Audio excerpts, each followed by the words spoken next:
Quartzsite, Arizona remains a very popular destination for snowbirds, particularly those who are looking to off-grid dispersed camp or boondock during the winter months.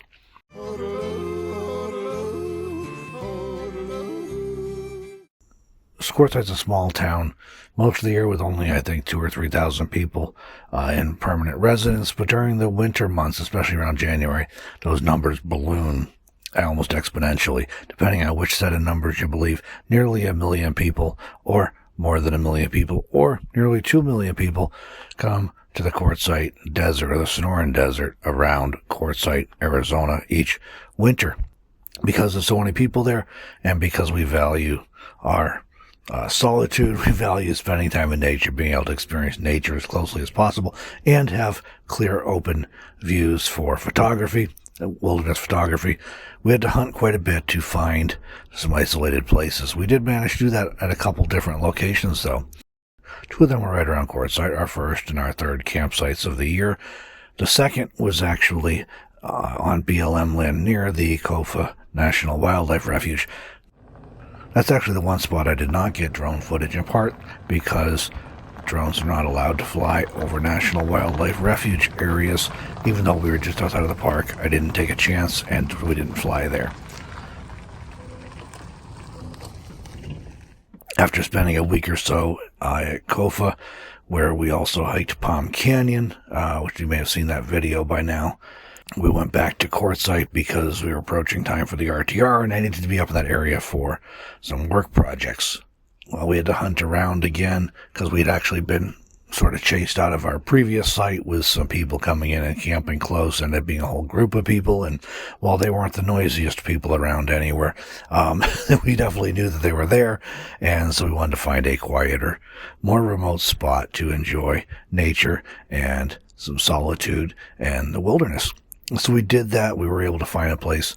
Odd thing there is that even though we were a couple miles away from Interstate 10, we still could hear the interstate traffic noise, sometimes louder, sometimes not as loud, just depending on what the air was like for the day. But other than that, it was fairly quiet, other than some occasional traffic noise, and it was fairly nice and isolated, so we could enjoy sunrises and sunsets and night sky scenes.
Well, I hope that you enjoyed these drone views from the Quartzsite area, the Sonoran Desert around Quartzsite.